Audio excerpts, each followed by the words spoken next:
ዲንህ ሃይማኖትህ ኢስላም እየተነካ ምንም ሳይመስልህ በግዴለሽነትና በቸልተኝነት ዝም የምትል ከሆነ የኢማን ከብር አታክብር ፍትህ ካለ ማለት ነው። የሙስሊም መሪ የሆናችሁ በየቦታው ላይ ተቀምጣችሁ እናንተ የዚሁ የባለቤቴን ሸክክ ነበር ማለትም ያው ጠረጥረው ነበር ማለት ነው። እናም በጓደኛዬ አስጀረብኩት። ጓደኛዬ ሳስጀርበው ጓደኛዬ ያወራችሁ እያለ ሚስት አለህ እንዴ ምናምን ብላ ስትጠይቀው አረ ሚስት የለኝም፣ አረ የለኝም፣ ወፍ የለኝም ብሎ አላት። እና ይሄ ነገር እንዴት ይታያል? የራሳችሁን ቤት በራሳችሁ እጅ ለምን ታፈርሳላችሁ? يخربون بيوتهم بأيديهم ማለት ይሄ ነው። በቃ ለምን ትፈትናላችሁ? ባል ሚስቱን፣ ሚስት ባሏን አትፈትኑ። የሰው ልጅ ደካማ ነው። በዚያ ባወጠመዳችሁለት ወጥመድ ውስጥ ሊወድቅ ይችላል። ሰው ክፉ ነገር ካያችሁባቸው እንዲስተካከሉ ያንን ነገር ባረምና በፍቅራችሁ ለማሰር ለመያዝ መሞከር እንጂ እንዲፈትኑልኝ ብላችሁ ለጓደኞቻችሁ ስልካችሁን እየሰጣችሁ ይሄ ጥሩ አይደለም።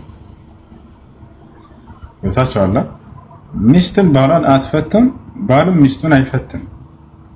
በራሳችሁ ጊዜ ያን መራራቅንና እንትን ትፈጥራላችሁ። እንዳጠቃላይ የሆነው ሆነ እኔ ሚስት የለኝም የሚለው ቃል ኒካን ያወርዳል ወይ ከተባለ እኔ ሚስት የለኝም ያለው ሰውየው ኒካን ለማውረድ አስቦና ነይቶ ከሆነ ኒካው ይወርዳል። ነገር ግን ያን ካላሰበ እንደ ውሸት ብቻ ነው የሚቆጠረው። ሚስት እያለው የለኝም ማለቱ ውሸት ነው። ምክንያቱም ኒካህ የሚወርደው ሰሪህ በሆነ ግልጽ በሆነ በፍች ቃል ነው። አላህ ሙሉ ቁርአን ላይ ሲናገር አጠላቅ በሚል ቃል እንደሚወርድ ነው። ለዚህ ነው ሱረቱ አጠላቅ የሚል የፍች ምዕራፍ የሚል ያወረደው። አንድ ሰው ከፈታ እንዴት መፍታት እንደሚችል ከፈታ በኋላ የዒዳው ጊዜ ምን ያክል እንደሆነ በዛው ላይ ይገልጻል። ወኢዛ ጠለቅቱም ኒሳ እያለ ይናገራል። ከታቻለ ስለዚህ አምላካችን አላህ ሱብሓነሁ ወተዓላ ጠላቅ በሚለው ሰሪህ በሆነ ፍች ቃል ነው ያስቀመጠው እንጂ ሚስት የለኝም፣ ሚስቴን ትቻታለሁ፣ ሚስቴን ተለያይተናል፣ ሚስቴን እዚህ ጋር አብቅቶልናል፣ እንዲህ አይነት ቃላቶች ኪናያ ናቸው፣ ቅንያዊ ንግግር ናቸው። ንያ የፍች ንያ እስካልተቆራኛቸው ድረስ ኒካሁ በቀጥታ አይወርድም፣ እንደ ውሸት ነው የሚቆጠረው። ስለዚህ ይሄ ኒካህ አይወርድም። ምክንያቱም አብዛኛው ወንድ ሚስት አለህ ወይ ተብሎ ሲጠየቅ ሚስት የለኝም የሚለው ዋሽቶ እኛዋን ለማሳመን እየተጠቀመ ነው እንጂ ኒካህን ለማውረድ እያሰበ አይደለም። ተቻለና ስለዚህ ሚስት የለኝም ያለው ይሄ ሰውዬ ኒካህን ለማውረድ አስቦና ነይቶ ከሆነ ኒካው ይወርዳል። ኒካህን ለማውረድ ካልነየተ ግን እንደ ውሸት ነው የሚቆጠርበት። ለዚያ ለውሸት ተውበት ማድረግ ነው ያለበት። እሺ አንድ ጥያቄ አለኝ። እሺ ጥያቄሽ ምንድነው? ሙስሊም ክርስቲያን ማን ነው ግን ስልጣን የሰጣችሁ ተመራመሩ? ፈጣሪ ተመራመሩ ብላችኋል? መጽሐፍ ቅዱስ ላይ ኢየሱስ ክርስቶስ ተመራመሩ ይላል። ተመራመሩ ይላል። አዎ ቃሌን አክብሩ ነው እንጂ ተመራመሩ አላለም። እሱን ስራ መመራመር አይቻልም። ተመራምረህም ልታገኘው የማትችለው ይላል። ማስረጃ ልስጥሽ ወይ ያልኩሽ በገዛ መጽሐፍ ላሳይሽ። አታገኘውም። ብትመራመር አታገኘውም ወንድሜ።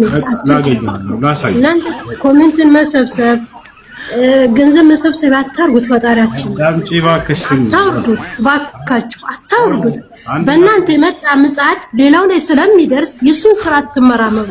ቃሉን ተከተሉ። ታላከብር አታከብር። አታክብር። ስሙን አታንሱት። ከፍ ዝቅ አታድርጉት። ወንጀል ነው።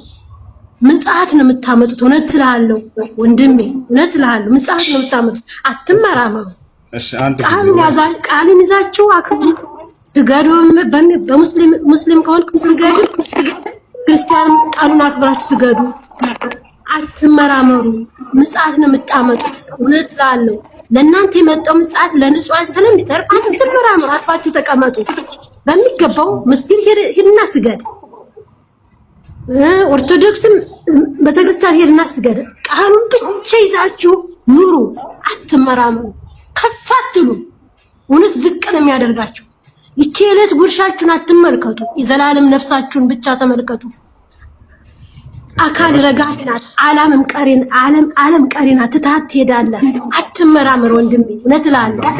ጨርሻለሁ። ከእናንተ ጋር ሙግት እግዚአብሔር ዝቅ ከፍ እያደረጋችሁ የምትናገሩት እውነት ሰው አይደላችሁ። እግዚአብሔር ምጣት ለእናንተ ብቻ ያንጠፋችሁ። ተራችሁን ይስጣችሁ። ዲንህ ሃይማኖትህ ኢስላም እየተነካ ምንም ሳይመስልህ በግዴለሽነትና በቸልተኝነት ዝም የምትል ከሆነ የኢማንህን ደካማነት ያመለክታል። እስኪ ይህን ቪዲዮ ሼር፣ ኮፒ ሊንክ እያደረጋችሁ ለሚመለከተው አካል እንዲደርስ አድርጉ። ስለ አክሱም ሙስሊሞች ምን ማለት ነው? የአዛን ድምፅ መስማት አንፈልግም ማለት ምን ማለት ነው? ከፈለጋችሁ ሀገራችሁን ለቃችሁ ወደ ሳውዲም ቢሆን መሄድ ትችላላችሁ ማለት። ሰው እንዴት ነው ተወልዶ ባደገበት ሀገር በራሱ ሃይማኖት ተከብሮ ሊኖር የማይችለው? እስኪ ምናልባት መፍትሄና ፍትህ የሚያመጡ ከሆነ ለክልልም ይሁን ለፌዴራል መንግስት ይህንን ጉዳይ ባለ ትልልቅ ሚዲያዎች አቤት በሉ። ፍትህ ሁሌም ከአላህ ነውና በቦታው ላይ የምትገኙ ሙስሊም ወገኖች ኢንሻአላህ ነስሩን ቀሪብ።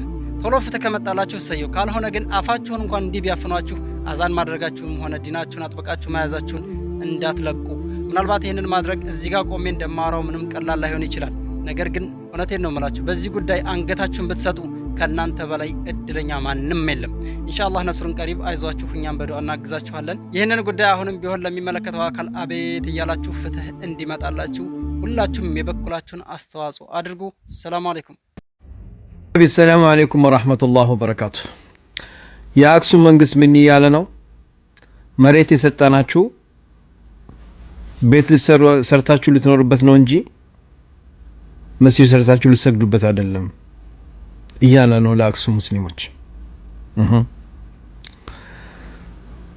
ያለዛ ከዚህ በፊት ሌሎቹን እንደጨፈጨፍናቸው እናንተንም እንጨፈጭፋችኋለን። ሂጃብ ትምህርት ቤት ላይ ነበር የከለከልነው፣ አሁን ደግሞ መንገድ ላይ እንከለክላችኋለን እያለ ነው እንግዲህ የአክሱም መንግስት። ለማን? ለአክሱም ሙስሊሞች። እዛ ያሉት ሙስሊሞች ደግሞ የድረሱልኝ ጥሪ አቅርበዋል። እንዲህ የተባለን ነው ብለው። እኔ ጥያቄ አለኝ እዛ ለአክሱም መንግስት ማለት ነው። አክሱም ላይ ጭፈራ ቤት፣ ዝሙት ቤት፣ ዲስኮ ቤት እየተፈቀደ ለምንድን ነው ለሙስሊም እህትና ወንድሞቻችን የሚሰግዱበት መስጂድ የሚከለከሉት? አክሱም ላይ እንደ አንድ ሴት አዳሪ ራቁቷን እየሄደች መንገድ ላይ የሚፈቀድላት አንዲት እህቴ ግን ራሷን ሂጃብ ለብሳ ራስ ሰውነቷን ተገላልጣ ስላልሄደች ሂጃብ የምትከለከለው። ፍትህ ለአክሱም ሙስሊም ወንድሞቻችን እህቶቻችን፣ ፍትህ ካለ ማለት ነው። የሙስሊም መሪ የሆናችሁ በየቦታው ላይ የተቀመጣችሁ እናንተ የዚህ ኡማ ኃላፊነት አለባችሁ። ዛሬ አክሱም ላይ መስጂድ ተከልክለው መስጂድ ከፈለጋችሁ ወደ መጣችሁበት ወደ አረብ ሀገር ተመለሱ። እዚህ ምድር ላይ ግን መስጂድ የሚባል ነገር አትሰሩም፣ አዛንም አትሉም ብለው እየተከለከሉ ነው ሙስሊም እህትና ወንድሞቻችን። ዛሬ የሙስሊሙ ኃላፊ የሆናችሁ ያ ቦታ ላይ ቁጭ ያላችሁ ነገ እነዚህ ሙስሊም ወንድሞቻችን አክሱም ላይ ያሉት አማም አላህ እናንተን ይጠይቋቸዋል። ሰላት እንዳይሰግዱ እየተከለከሉ ዝም የምትሉ ከሆነ ሁላችን ኃላፊነት አለብን። ፍትህ ለአክሱም ሙስሊሞች። ሂጃባንም ትለብሳለች፣ ወንድማችንም መስጂድ ሰርቶ መስጂድ ውስጥ ገብቶ ሰላቱን ይሰግዳል። የማንም ጭፈራ ቤት፣ አዝማሪ ቤት፣ ዝሙት ቤት ልክ እንደሚከፍቱት እነሱ እኛም ሙስሊም ወንድሞች እህቶቻችን አክሱም ላይ ሰላታቸውንም ይሰግዳሉ።